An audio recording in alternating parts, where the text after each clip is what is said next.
কিন্তু তারা যে লুটপাট করে দেশটাকে একটা তলাবিহীন ঝুড়িতে পরিণত করে রেখে গেছে, সেটার প্রভাবেই কিন্তু এই দেশটা কিন্তু এখন দিনে দিনে আরো দরিদ্র থেকে আরো দরিদ্র হচ্ছে। তারা মাথা পিছু ঋণের পরিমাণ, প্রত্যেকটা নাগরিকের উপরে ঋণের পরিমাণ 1 লক্ষ টাকার বেশি তারা রেখে গেছে। এই যে আমরা বসে আছি নিশ্চিন্তে ঘুমাই, অনেকে বলবেন কই আমার নাম, আমি তো কোনো ঋণ করি নাই, আমি ঋণগ্রস্ত না। কিন্তু না, আপনার নামে 1 লক্ষ টাকার উপরে ঋণ আছে, এটা সরকার এনেছে বিদেশ থেকে। জনগণের মধ্যে ভাগ করে যদি দেয় এই ঋণের পরিমাণ, তাহলে 1 লক্ষ টাকার বেশি হয়। যে শিশুটা আজকে জন্ম নেবে তার মাথার উপরও 1 লক্ষ টাকা ঋণ আছে। এই ঋণটা কেন করেছে? এই টাকাগুলো কি কাজে লাগিয়েছে? কি উন্নয়ন হয়েছে? কিছু কিছু উন্নয়ন তারা দেখায়, যে ফ্লাইওভার, পদ্মা সেতু, তারপরে এরকম মেট্রো রেল, কিছু কিছু উন্নয়ন তারা করেছে। কিন্তু উন্নয়ন তো হবেই, উন্নয়ন যুগে যুগেই হয়েছে, সব আমলেই উন্নয়ন হয়েছে, হয়নি? এরশাদের আমলে উন্নয়ন হয়েছে না? হয়েছে। কিন্তু উন্নয়ন সব আমলেই হয়েছে, কিন্তু দেখতে হবে যে উন্নয়নের স্বচ্ছতা ছিল কিনা।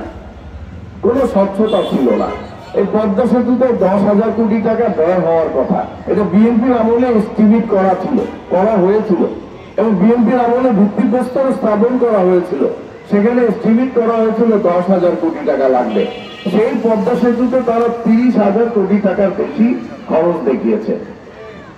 এইভাবে তারা উন্নয়নের নামে হাজার হাজার কোটি টাকা তারা নিজেদের ব্যক্তি পকেটে ঢুকিয়েছে এবং বিদেশে পাচার করেছে, আর মানুষকে ঋণগ্রস্ত করেছে। এই টাকাগুলো তো ঋণ হিসেবে এনে খরচ করেছে, আবার বেশিরভাগ 3 ভাগের 1 ভাগ খরচ করেছে, আর 2 ভাগ তারা তাদের ব্যক্তিগত পকেটে ঢুকিয়েছে। কিন্তু ঋণগ্রস্ত হয়ে গেল কে?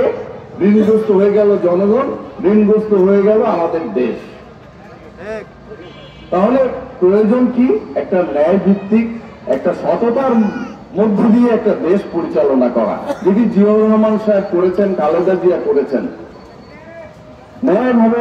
আজকে দেখেন, জিয়াউর রহমানের সময়ে যারা এমপি মন্ত্রী ছিল তাদের বাড়িঘর, টাকা পয়সা কত আছে, আর হাসিনার আমলে এই 15 বছরে দেখেন যারা এমপি মন্ত্রী ছিল তাদের বাড়িঘর, টাকা পয়সার পরিমাণ খোঁজ খবর নিয়ে দেখেন। ইভেন আপনার এলাকায় ছোট ছোট নেতাদের খবর নিয়ে দেখেন, ছোট ছোট নেতা, কোন নেতাই না, একটা কর্মী, একটা সমর্থক, সেও বাড়ি গাড়ির মালিক হয়ে গেছে।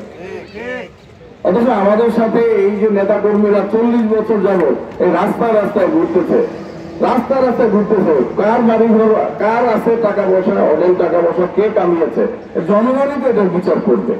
এখানে কি এই 10 নম্বর ওয়ার্ডে আমরা দেখি নাই কারা কারা অডেল সম্পদের মালিক হয়েছেন গত 10-15 বছরে? আমরা কি জানি না? এটা এই এলাকার মানুষ জানে না কার কি ছিল 15 বছরের মধ্যে কার কত টাকার সম্পদ হয়েছে? এটা কি আপনাদের চোখে পড়ে নাই? অবশ্যই এটা দৃষ্টিকটু, এটা দৃষ্টিকটু নয়। আজকে আমি একটা যে গাড়ি দিয়ে চড়ি, আপনি যদি দেখেন যে 1 মাস পরে আমি একটা 3 কোটি টাকা দামের একটা গাড়ি দিয়ে চড়ছি, আপনার কাছে কষ্ট লাগবে না? এই গাড়িটা কোত্থেকে আসলো? লাগবে না? জনগণের চোখে পড়বে না? এটা জনগণের চোখে পড়বে তো এটা। কিন্তু আমাদের লজ্জা নাই, আমাদের নেতাদের লজ্জা নাই। তারা মুখ দেখায় কি করে?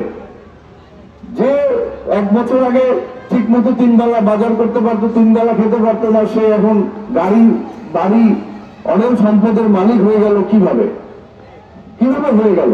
জনগণের সম্পদ লুটপাট করে 100 জনের রিজিক একজনে খেয়ে ফেলেছে।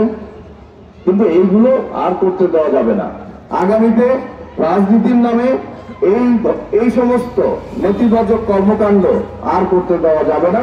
এটা জনগণ চায় না, এটা জনগণ পছন্দ করে না। এই রাজনীতি কি জনগণ চায়? এই রাজনীতি বিএনপিও চায় না। আজকে দেখেন, জিয়াউর রহমান প্রেসিডেন্ট ছিলেন এই দেশের, উনি সেনা প্রধান ছিলেন, সেনাবাহিনীর উনি প্রধান ছিলেন। আজকে ওনার ঢাকা শহরে একটা থাকার জায়গা নেই, একটা বাড়ি নেই। এখান থেকে কি শিক্ষা নিতে হবে না আমাদের? একজন রাষ্ট্রপতি, একজন সেনাবাহিনীর প্রধান, তার ঢাকা শহরে একটা বাড়ি নেই।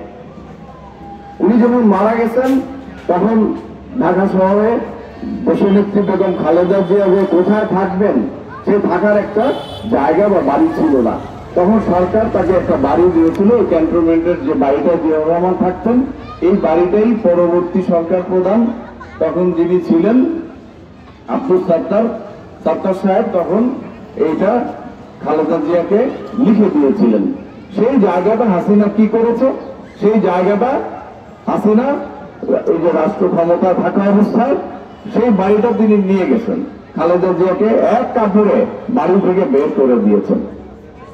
সময় দেয় নাই। খালেদা জিয়া যে তার মালপত্র গুছিয়ে নিয়ে যাবেন কোথাও, সেই সময়টাও তাকে দেওয়া হয় নাই, তাকে জোরপূর্বক সেই বাড়ি থেকে বের করে দেওয়া হয়েছে। তিনি তো প্রধানমন্ত্রী ছিলেন এই দেশের, তিনি তো এই দেশের প্রধানমন্ত্রী ছিলেন, এতটুকু সম্মান তাকে দেখানো হয় নাই। সেই বাড়িটাও নিয়ে গেছেন। এখন তিনি কোথায় থাকবেন? এখন তিনি ওই যে 6 বছর তো প্রায় জেলখানায় ছিলেন, রেখেছেন হাসিনা একটা বাড়িতে রেখেছেন, জেলখানায় একটা বাড়িতে উনি রেখেছেন। কিন্তু এখন কোথায় থাকবেন? এখন তিনি একটা ভাড়া বাসায় থাকেন। কিছুদিনের মধ্যে আমাদের নেতা জনাব তারেক রহমান সাহেব বাংলাদেশে আসবেন। এখন উনি এসে কোথায় থাকবেন? এই প্রশ্নটা আপনাদের মনে আসে না?